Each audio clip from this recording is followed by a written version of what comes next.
Serialization of The Zany Time Travels of Warble McGorkle, Chapter 21 of 61.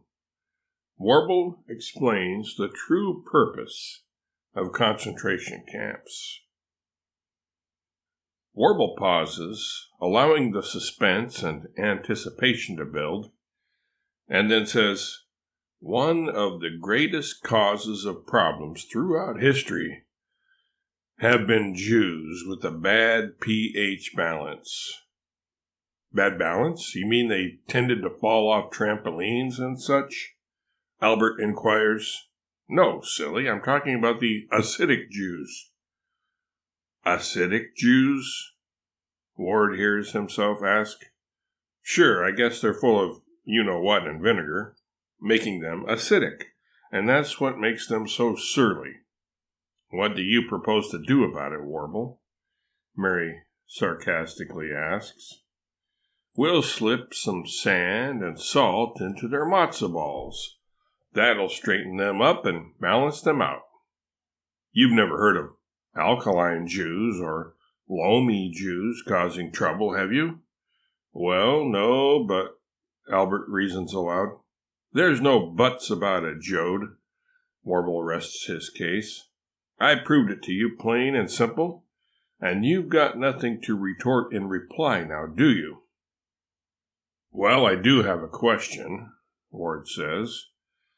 What made this particular brand of Jews so acidic in the first place? A fine question, Robespierre. You have outdone yourself, Warble commends. The source of the acidity can be laid at the feet of a chemical imbalance caused by extreme frustration over their inability to ever find a beanie that fits. That unhappy state of affairs was enough to drive them crazy, or at least to distraction, which altered their chemical makeup. This sort of posthumous, off-the-rack psychoanalysis demeans and trivializes the absent analysans, reducing their wonderful idiosyncrasies to a list of pat psychological disorders, Ward gives Warble to understand. I didn't understand a word you just said, Warble says, staring at the image consultant. You must somehow learn to keep quiet if you can't make any sense, Robespierre.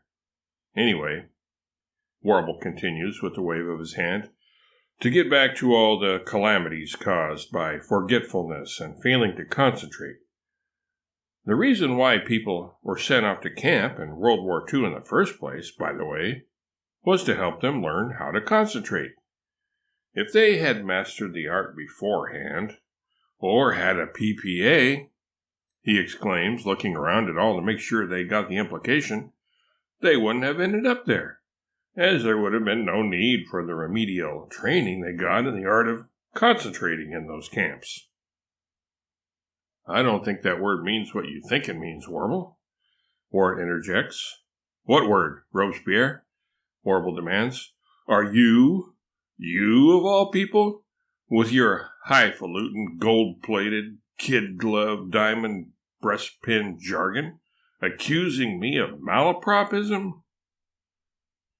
Not a word of it, Warble, but concentration. Those camps were called concentration camps because, dry up, Robespierre, Warble says, monopolizing the conversation again. Now, as to other calamities caused by people having their rights taken away by that old nincompoop Washington, and thus not having a PPA on hand 24/7. 1. Jim Bowie forgot to take his vitamin C and echinacea before the Alamo. If he had been well, he would have knifed all of Santa Anna's men. It would have been the Mexicans who would have said, remember the Alamo, and they would have regained Texas at San Jacinto, which would have been a good thing in the long run for the U.S. 2. The captain of the Maine forgot to have the explosives removed before having the welding done. 3. Gavrila Princip forgot it was against the law to assassinate people, even if they are foreigners with twirly mustaches and high-toned ways.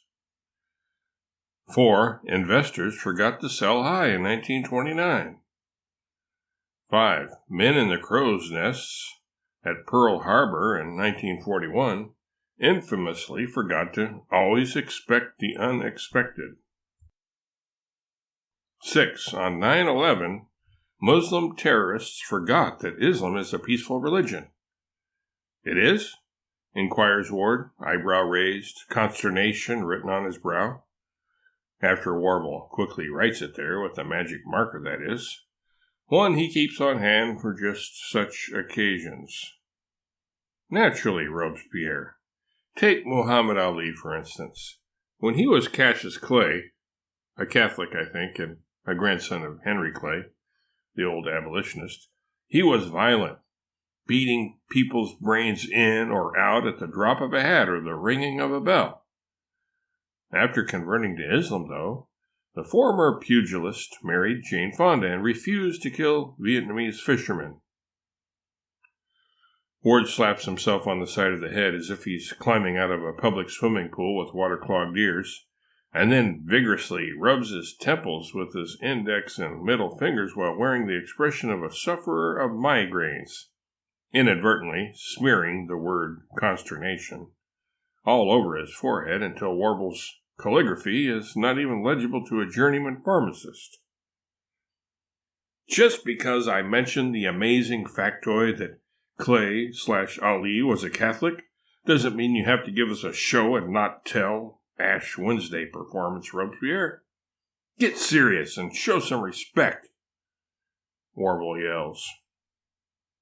Ward sinks to his knees, sobbing in what Warble calls constration, a combination of confusion and frustration. Warble shoots him a disdainful look and commands the others, "Don't mind him, he's got a weak mind." Anyway, in conclusion, I feel it necessary to mention 2 final occasions where the lack of PPAs caused untold misery and suffering to mankind. 7. Curious George Donner forgot there was a mountain range in the way when he guided the immigrants from the flatlands of the Midwest to the Golden State, or tried to, at any rate, on short rations. 8. Last but not least, old Smarty Pants Washington even sabotaged himself. George Washington needed a PPA? Mary queries. What else? The antiquated geezer was supposed to be meeting with Benedict Arnold to give him a raise and a promotion, but was fooling around in the greenhouse instead, inventing peanuts.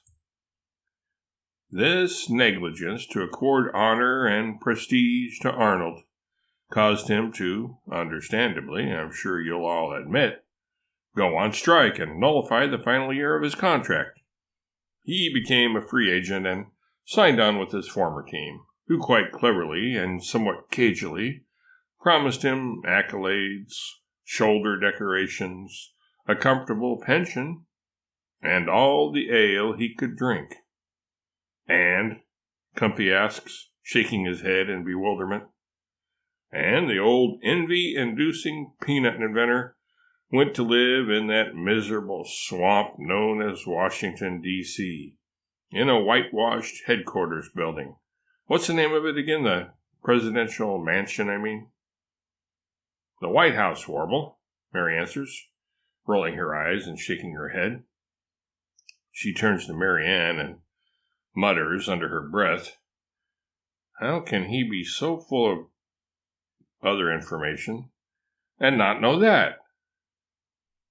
"White House," Warble says. "What kind of an answer is that? The presidential mansion isn't even in New Mexico, is it? Isn't it somewhere in Washington State?" "I don't think so, Warble, but I certainly think I know what state you're in," Mary complains under her breath. But Warble doesn't hear his wife's uttered groanings. He's not paying attention, but rather cogitating on the precise location of what he calls the presidential palace. "Yes, I was right, as always," he finally ejaculates, his index finger pointing skyward. I'm sure the presidential pad is in Washington State. Redmond, I'm fairly certain. But that's beside the point.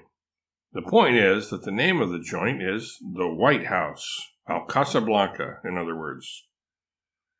That seems a rather colorless name, Comfy contributes. Yes, Comfy, Warble admits. But it fits the occupants to a T, and that's all that really matters.